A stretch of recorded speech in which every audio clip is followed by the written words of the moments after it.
Irmãos, vamos ministrar a palavra de Deus. Abra sua Bíblia no que está escrito em Mateus capítulo 24. Pelo sangue,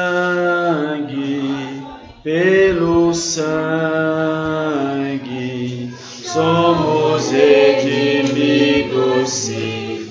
Pelo sangue carmesim, pelo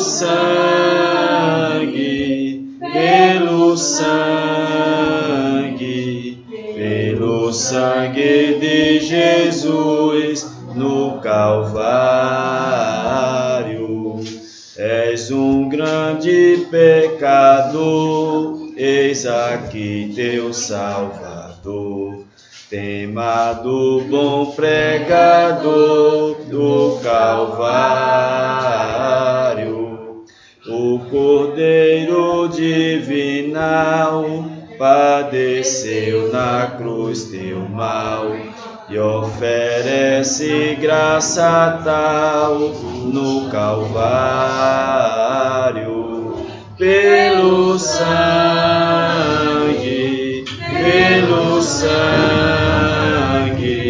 somos redimidos, sim. Pelo sangue carmesim, pelo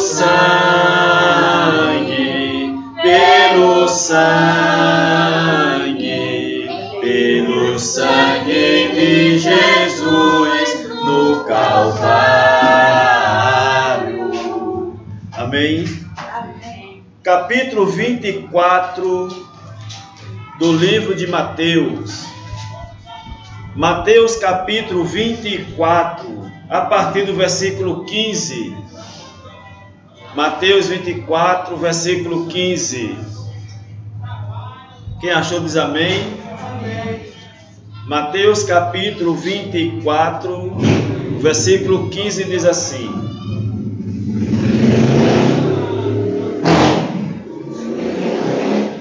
Quando, pois, virdes a abominação da desolação de que falou o profeta Daniel, está no lugar santo. Quem lê, entenda. Amém? Vamos ler de novo esse versículo. Quando, pois, virdes que a abominação da desolação de que falou o profeta Daniel está no lugar santo, quem lê que entenda. Então, os que estiverem na Judeia, que fujam para os montes, e quem estiver sobre o telhado, não desça a tirar alguma coisa de sua casa. E quem estiver no campo, não volte atrás a buscar as suas vestes.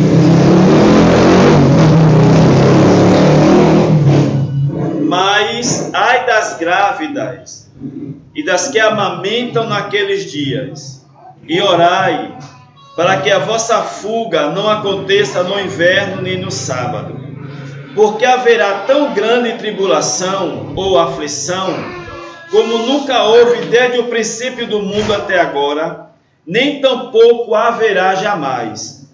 E se aqueles dias não fossem abreviados, nenhuma carne se salvaria, mas, por causa dos escolhidos, serão abreviados aqueles dias. Então, se alguém vos disser, eis que o Cristo está aqui ou ali, não lhe deis crédito, porque surgirão falsos cristos e falsos profetas, e farão tão grandes sinais e prodígios, que, se possível fora, enganariam até os escolhidos.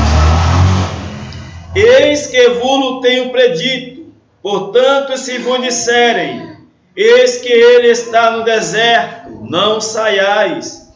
Ou, eis que ele está no interior da casa, não acrediteis, porque assim como o relâmpago sai do oriente e se mostra até ao ocidente, assim será também a vinda do Filho do Homem. Pois onde estiver o cadáver, aí se ajuntarão as águias. Palavra de Deus, palavras de nosso Senhor e Salvador Jesus Cristo. Amém, irmãos? Mateus capítulo 24, os versículos que nós acabamos de ler. Todos nós sabemos que Mateus é um livro histórico.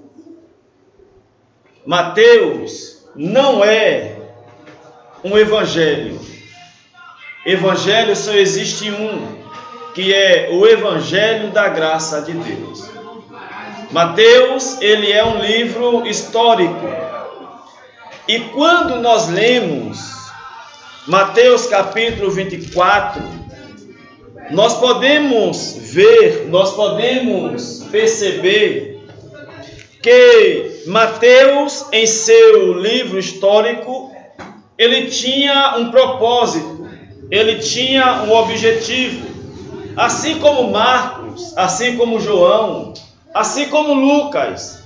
Cada um deles são 4 livros históricos que narram a história de Jesus, que contam a história de Jesus, que traz para nós, que nos mostra o ministério terreno de Jesus.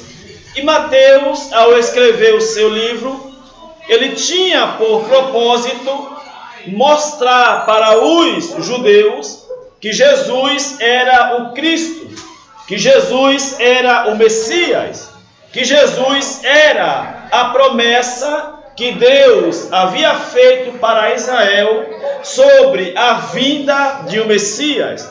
Observemos que Mateus, em seu livro, ele sempre usa a expressão, está escrito. Ele sempre usa a expressão, como disse o profeta Isaías. Ele sempre traz a nossa atenção para o Antigo Testamento, para os livros da lei, os livros messiânicos, os livros, como nós conhecemos, assim chamado, os livros do Antigo Testamento. E o que nós observamos em Mateus 24, a partir do versículo 15, é que Jesus, ele vai falar da grande tribulação. A grande tribulação. A grande tribulação que infelizmente é falada, é pregada, é ensinada de forma errada. A grande tribulação que infelizmente é a religião, o sistema religioso, ele distorceu, ele transformou a verdade de Deus em mentira. E infelizmente, irmãos, o que é pregado, o que é ensinado sobre a grande tribulação, não é da forma que Jesus falou. Amém?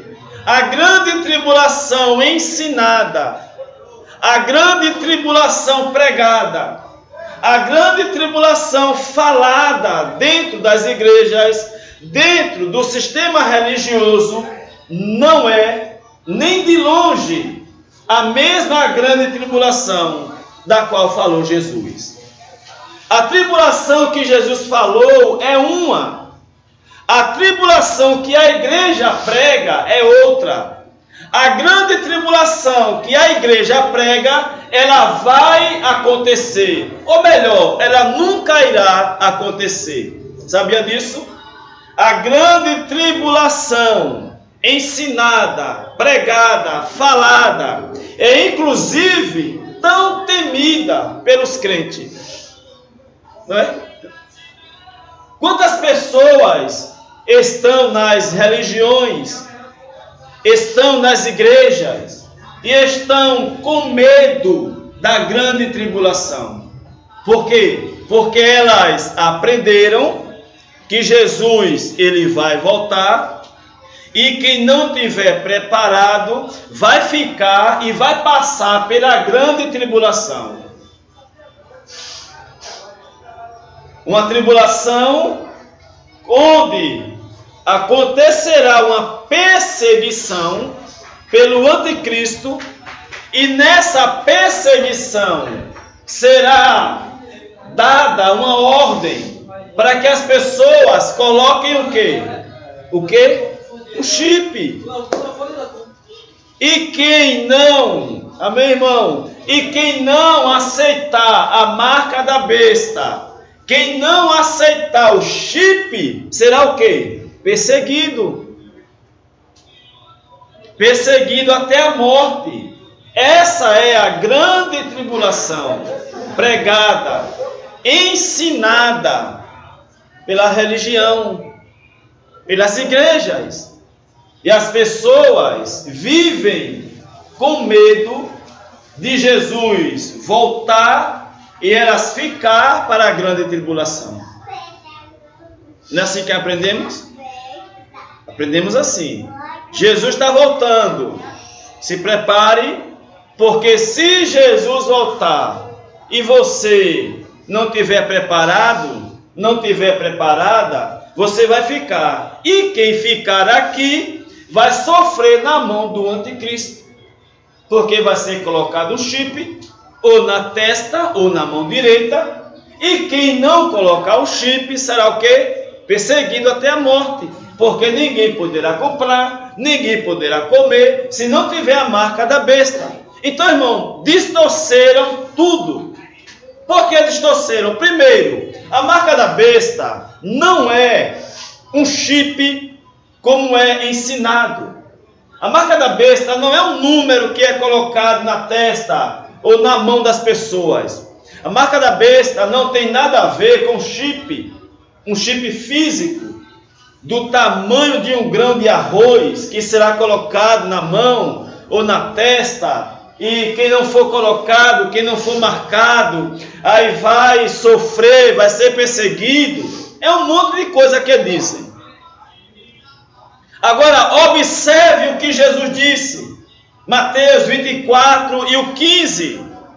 Quando, pois, vides que a abominação da desolação, de que falou o profeta Daniel, está no lugar santo.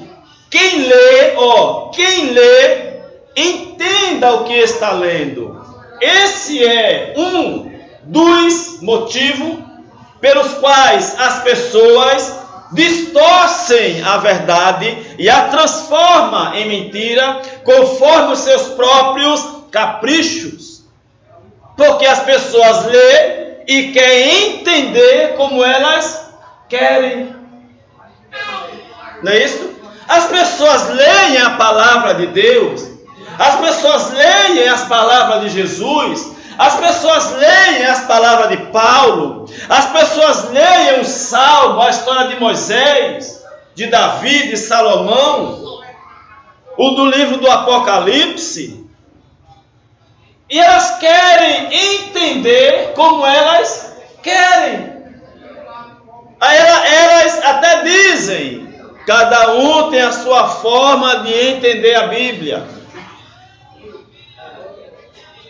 Um entende de um jeito, outro entende de outro. 1 Coríntios, capítulo 14, versículo 33, está escrito: Deus não é Deus de confusão. Provérbio, capítulo 30, versículo 5, está escrito que a palavra de Deus, ela é pura. Ou seja, ela é sem mistura. A palavra de Deus não é uma palavra para um povo e uma para outra. A palavra de Deus é uma só. É uma só para judeu, para gentil, para assembleia, para batista, para presbiteriana, para do 7º dia, do 8º dia, do 10º dia. A palavra de Deus é uma só. O evangelho é um só. Para pentecostal, seja para qual for a denominação, seja para qual for a placa, a palavra de Deus é uma só. 1 Coríntios, capítulo 1, versículo 10.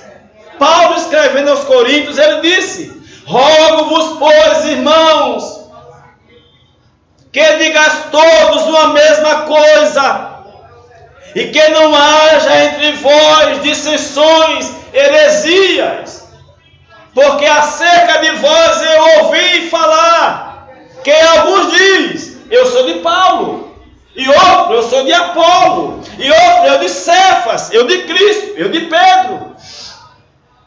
Aí Paulo vai perguntar, está Cristo dividido? Foi Paulo crucificado por vós? Essa é a pergunta, irmãos. Daria a Deus uma doutrina para a Assembleia e outra para a Batista? Daria a Deus uma doutrina para a presbiteriana e outra para a anglicana? Daria a Deus uma doutrina para a igreja católica e outra para a evangélica? Que Deus é este? Está Deus dividido? É a palavra de Deus dividida? Não!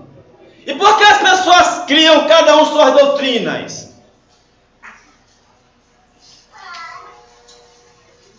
Quem lê, que entenda desse Jesus. Ler é uma coisa, entender o que está escrito é outra coisa. E só quem pode nos dar a interpretação, a revelação da palavra, é o Espírito Santo, é o próprio Deus.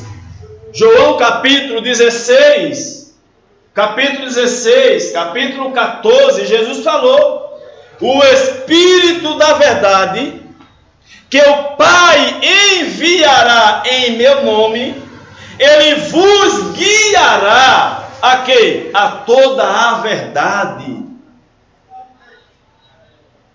Então, o Espírito Santo, ele nos guia à verdade. Mas as pessoas, 95% ou mais do que as pessoas ouvem, não é a verdade. Deus não tem duas verdades, a verdade é uma só. 2 mais 2 é 4 em qualquer lugar do mundo. Em qualquer lugar do mundo. Efésios capítulo 2, versículo 8. Porque pela graça sois, por meio da fé. E isso não vem de vós, é dom de Deus.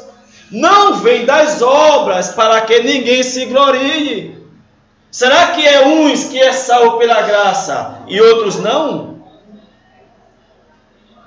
Será que é uns que é salvo pela graça e outros têm que pagar o preço? Que Deus é este? Que você paga preço para ser salvo e eu não pago. Isto não é bíblico. Então Jesus disse, Mateus 24 e o 15, quando pois virdes que a abominação da desolação, de que falou o profeta Daniel, quem lê, entenda. Entender o quê? Entender o que Jesus está dizendo. É o que as pessoas não entendem o que Jesus disse. Jesus, ele está trazendo a mente dos discípulos para o que Daniel falou. O que é que Daniel falou? Daniel capítulo 9...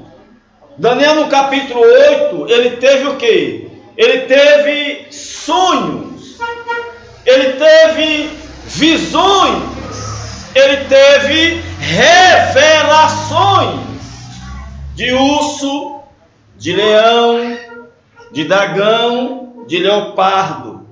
Ele teve visões de 4 animais. Cada animal daquele representava um reino.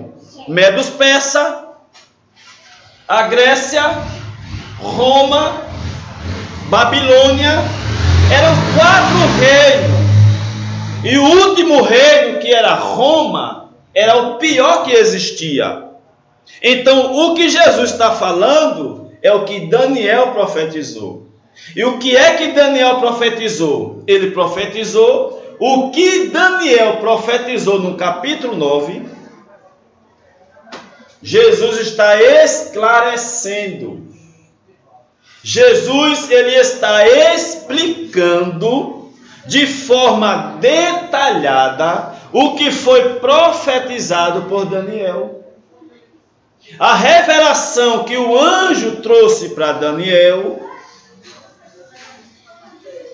a explicação do sonho que o anjo trouxe para Daniel,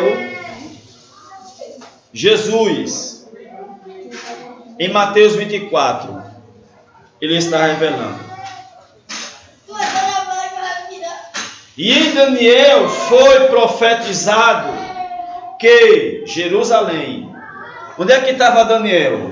Daniel, quando ele recebeu a revelação, capítulo 7, 8, 9 e 10, quando Daniel recebe a revelação e a explicação da revelação, ele estava onde? Ele estava em Babilônia.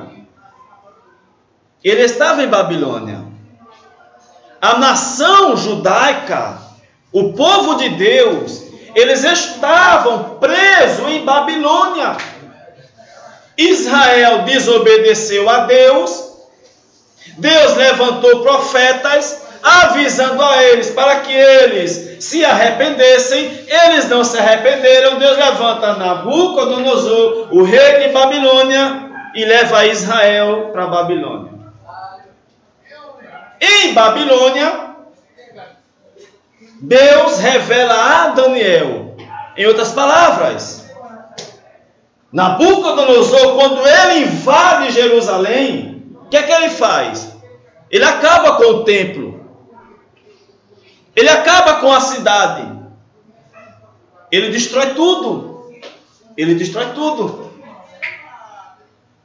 Deus revela a Daniel que Jerusalém será reconstruída. Deus revela a Daniel que Jerusalém será o quê? Reconstruída. Lembra de Neemias capítulo 1? Neemias era copeiro, ele pede notícia da situação de Jerusalém, a cidade arruinada, os muros quebrados, as portas arrancadas. Aí o rei ordena que Neemias, ele comece a reconstruir o muro. Ou seja, em outras palavras, para mim e para você, aquilo que está desconstruído será reconstruído novamente. Existem áreas da sua vida que está como Jerusalém.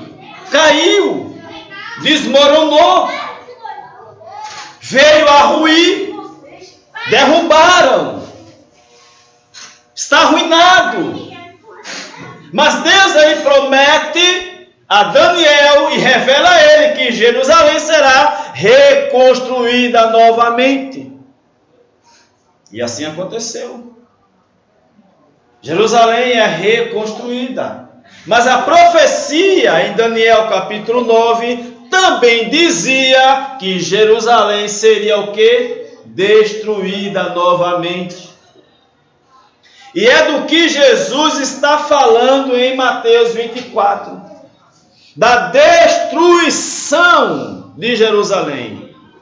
Jesus está profetizando, ele está trazendo a revelação, a explicação do que foi revelado em Daniel 9. Para você entender Mateus 24, tem que ler Daniel 8 e 9, senão não entende.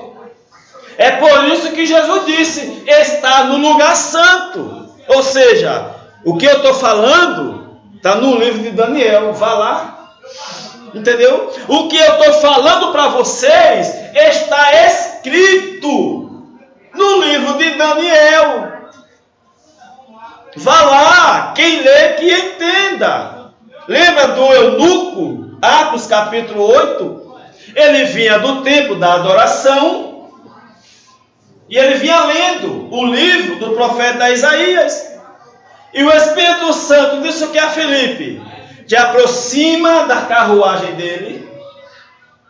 Filipe se aproximou e Filipe perguntou o que ao eunuco? Perguntou o que? Entendes tu o que leis?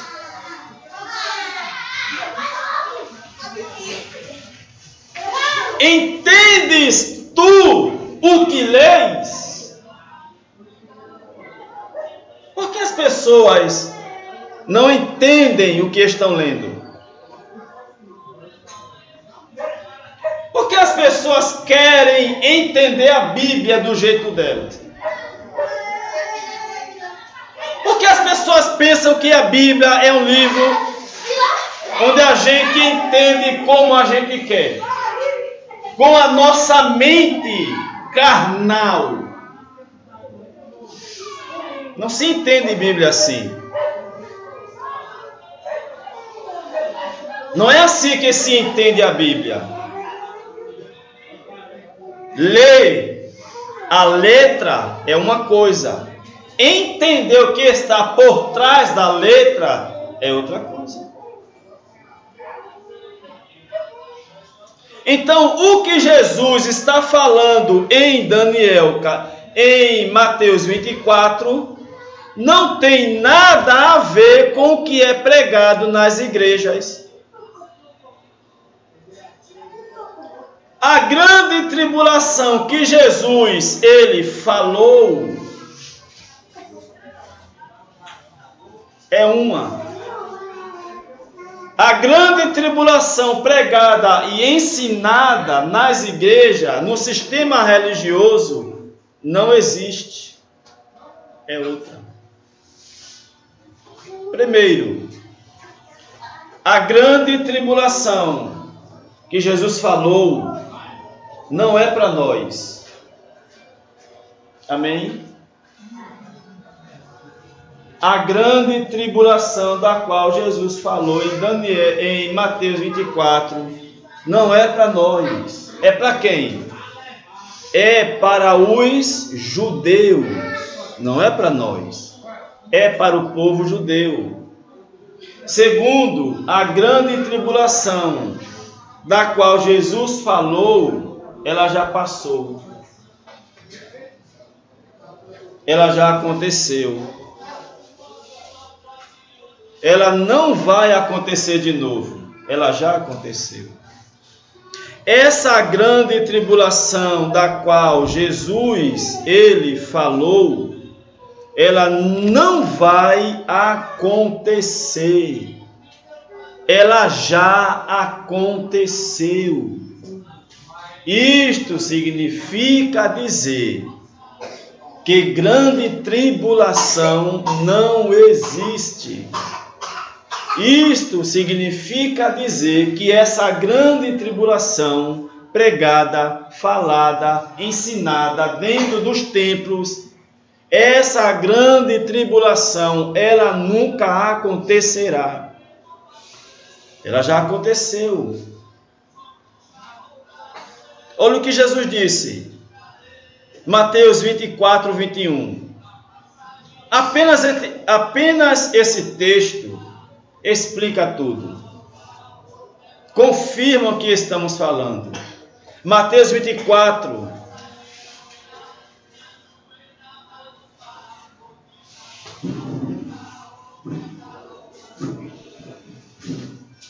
E o 21. Porque haverá. Olha o que Jesus está dizendo. Porque haverá. Porque haverá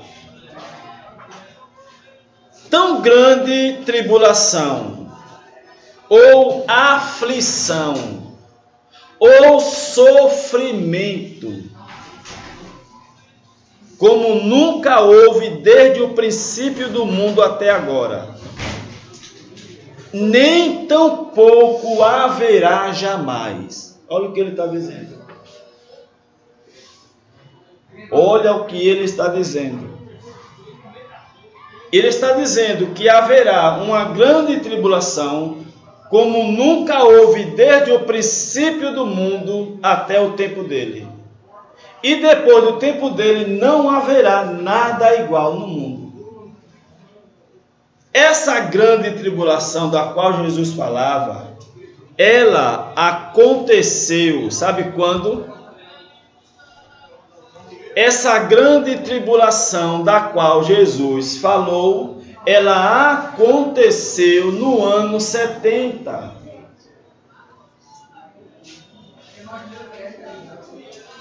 Essa grande tribulação da qual Jesus falou, ela já aconteceu no ano 70 depois de Cristo.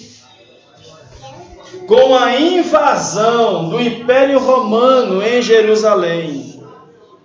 Quando o imperador Tito invadiu Jerusalém, milhões de judeus foram mortos. As mães, elas comiam seus filhos vivos, porque não tinha alimento para comer. Tito cercou a cidade, ninguém entrava, ninguém saía. Lembra do que Jesus disse? E haverá fome, peste e guerra? Isso já aconteceu. Isso já aconteceu. Lembra do que Jesus disse? Ai das grávidas e das que amamentarem naquele dia? O que foi que aconteceu? As mulheres grávidas, os soldados do Império Romano, sabe o que ele fazia?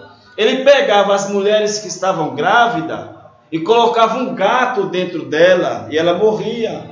Imagina um gato dentro da barriga da mulher buchuda.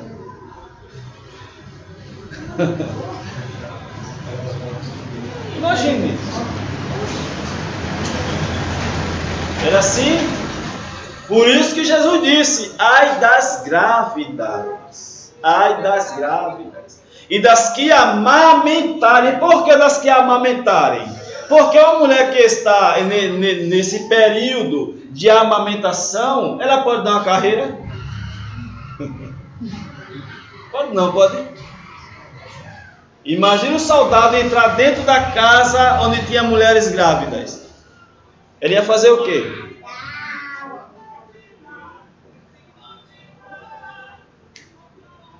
Por isso ele disse, ai das grávidas.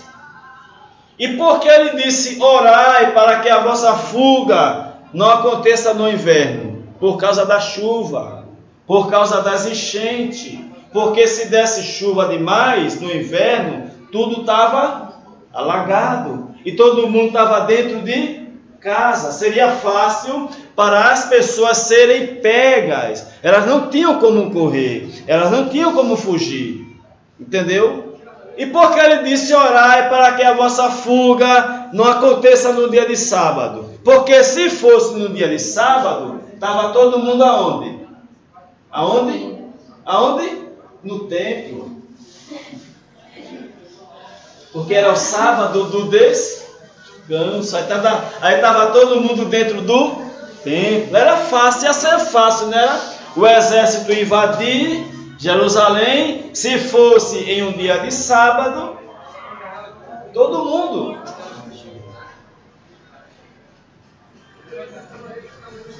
Versículo 20: orai para que a vossa fuga não aconteça no inverno nem no sábado. Então Jesus, ele está falando de algo que já aconteceu. Estão falando coisas nas igrejas que já aconteceram. Estão falando coisas que já passou. Coisas essas que estão sendo pregadas, ensinadas como verdade absoluta. Quantas pessoas têm medo da marca da besta? Não é?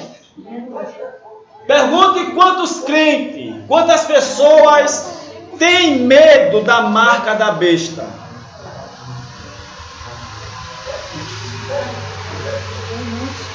Quantas pessoas estão dentro das igrejas com a perna tremendo da marca da besta. Quantas pessoas têm medo da grande tribulação? Muitas pessoas. Né?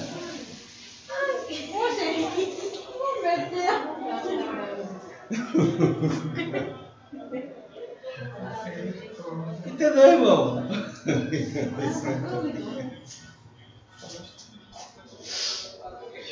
Infelizmente é assim. Gálatas capítulo 1, versículo 8, está escrito: ainda que nós, ou um anjo vindo do céu, vos anuncie outro evangelho, seja o quê? Anátema. Não receba. 1 Coríntios capítulo 3, versículo 10. Pela graça de Deus que me foi dada, pus eu, como sábio arquiteto, o fundamento, e outro edifica sobre ele. Mas ninguém pode pôr outro fundamento, além do qual já está posto. Ninguém pode pregar o que quer. Ninguém pode ensinar o que quer. É o que está escrito.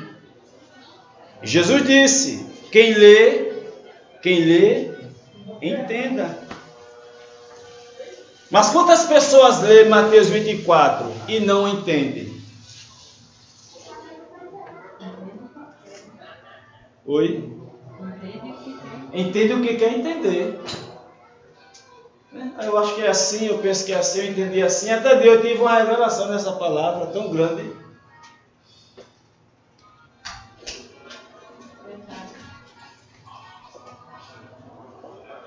Que nós, irmãos, venhamos ficar alerta, porque anticristo, marca da besta, essas coisas não é para nós. Efésios capítulo 4, versículo 30, o que é que está escrito? Efésios 4 e 30, o que é que está escrito? Que nós estamos marcado, selado, carimbado para o dia da redenção. Existe um povo no mundo, independente de ser ou não evangélico, independente de ter ou não uma religião, independente de qualquer coisa, existe um povo no mundo que tem o selo, a marca de Deus. O que significa alguém ter a marca de Deus? Significa que esse alguém é dele. Ter a marca de Deus é ser propriedade de Deus. Ter a marca de Deus é pertencer a Deus. E quem pertence a Deus não é só quem está na igreja. Olha que coisa. Quem pertence a Deus, quem é de Deus, não é só quem está na igreja. Não é só os evangélicos. Eu pergunto, Abraão estava onde?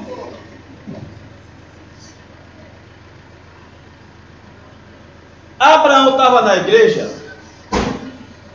Abraão servia a Deus? Não.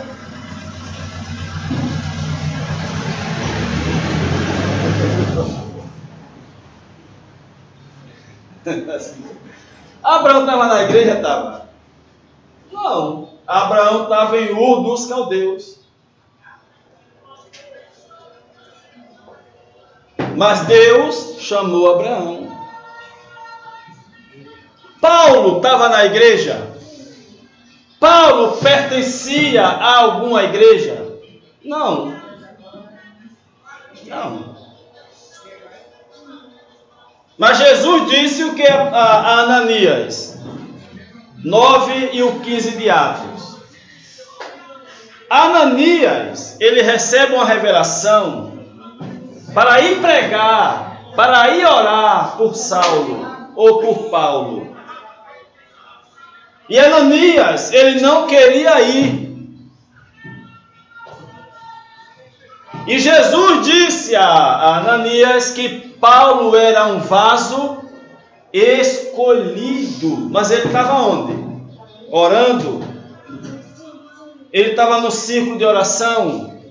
Ele estava no monte. Ele estava em alguma igreja. Ele estava pregando. Não. Não. Ele não estava. Ele não estava.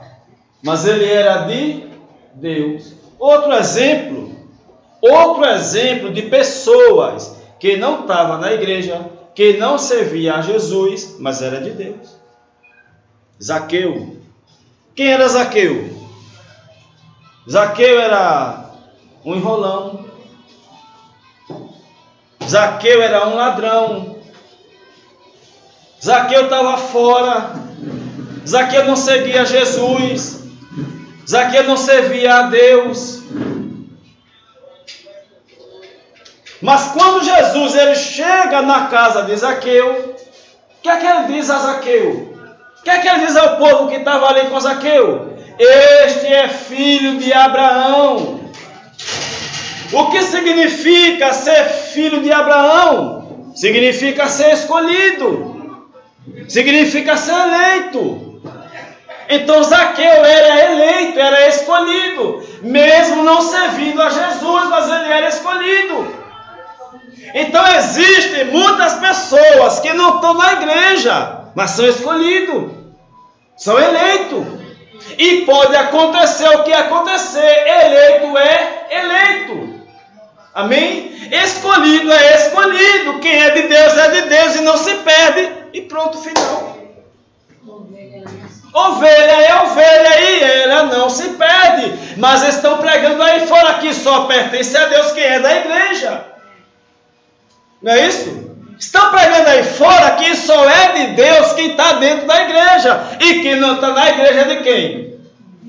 Se não é de Deus, é de quem? É do diabo. É o que estão pregando aí fora. É o que estão ensinando aí fora. Que só é filho de Deus que está na igreja. Aí quando se desvia, é o quê? É ex-filho. Existe ex-patrão. Não é isso? Mas ex-filho. Existe ex-marido. Existe ex-mulher. Mas ex-filho? Onde é que existe isso? E por que estão pregando? E por que a pessoa só é de Deus quando está na igreja? E por que a pessoa só pertence a Deus quando está na igreja? E por que a pessoa só é filho de Deus quando está na igreja? Saiu, é ex-filho agora. E Deus é ex-pai. Onde é que existe isso, irmãos? Será que existe algum pastor que possa explicar isso? Era bom que tivesse, não era? Era bom que aparecesse algum teólogo para ensinar, para provar que existe ex-filho. Ou aceitar Jesus. Não é? Ou aceitar Jesus. Aceitar Jesus. Não existe aceitar Jesus. Capítulo 15 de Lucas, conta a parábola de quem? Do filho pródigo. Ele estava na casa do pai. E quando ele saiu, ele deixou de ser filho. O pai virou ex-pai.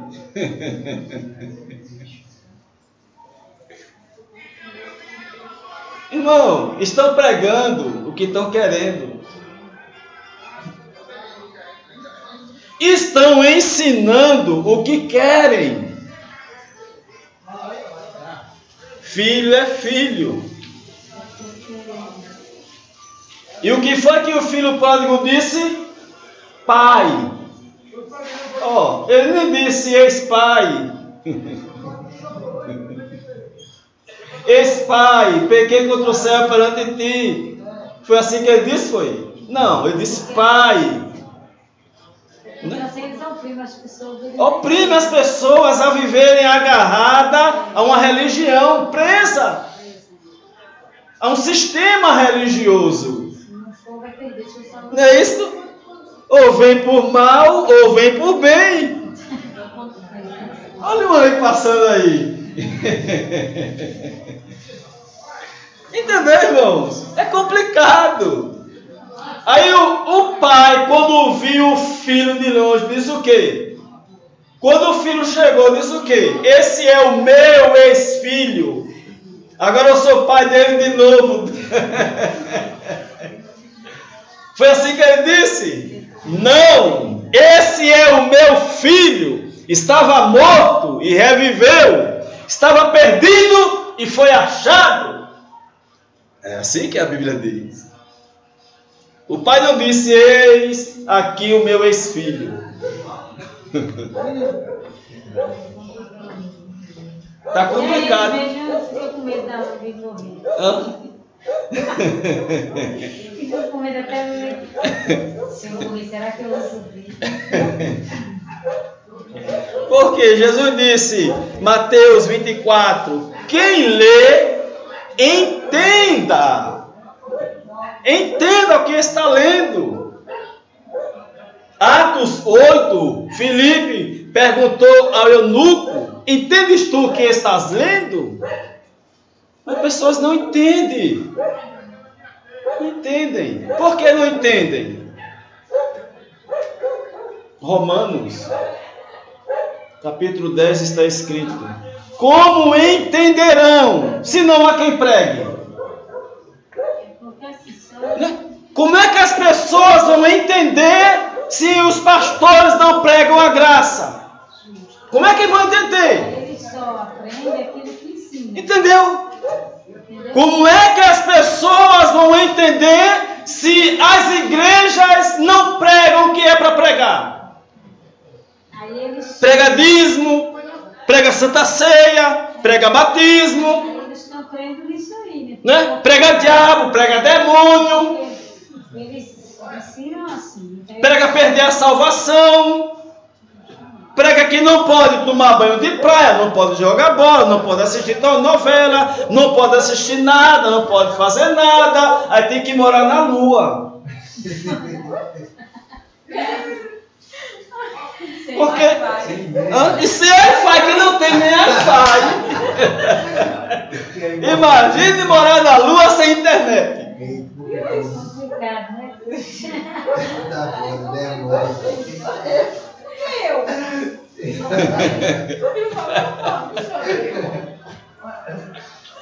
Irmãos, é complicado, irmão. Estão pregando o que querem.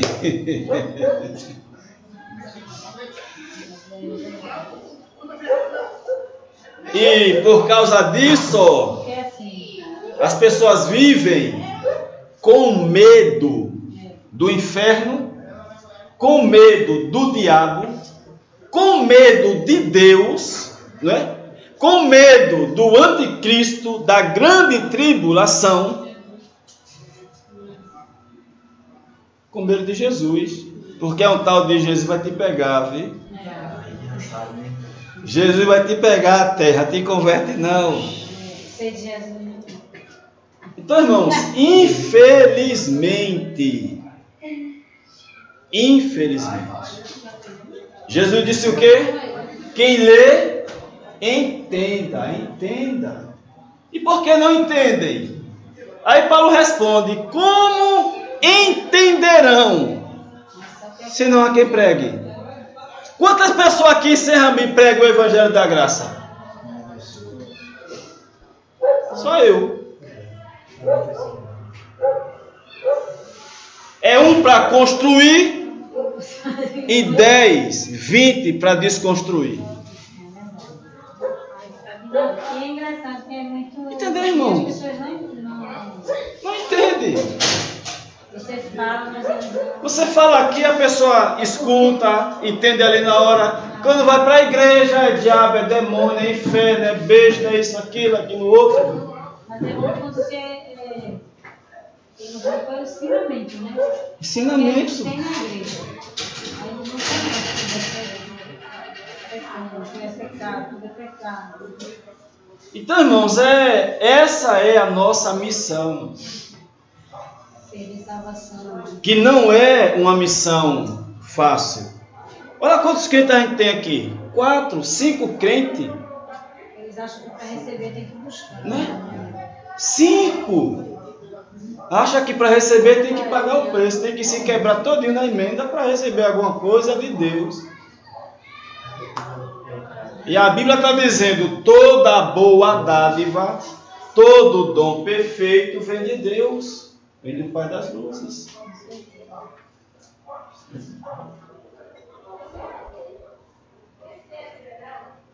A grande tribulação, ela não existe. A grande tribulação pregada, ensinada, ela não existe. A grande tribulação que Jesus falou, já aconteceu. Amém? A grande tribulação já aconteceu.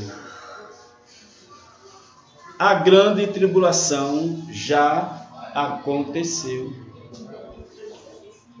Jesus disse, haverá tão grande tribulação como nunca houve desde o princípio do mundo e nunca haverá jamais. Então ele disse que a grande tribulação que ia acontecer nunca mais iria se repetir. E ela já aconteceu no ano 70 e não vai mais se repetir. Quem lê, entenda. Você que está do outro lado, você que lê, entenda.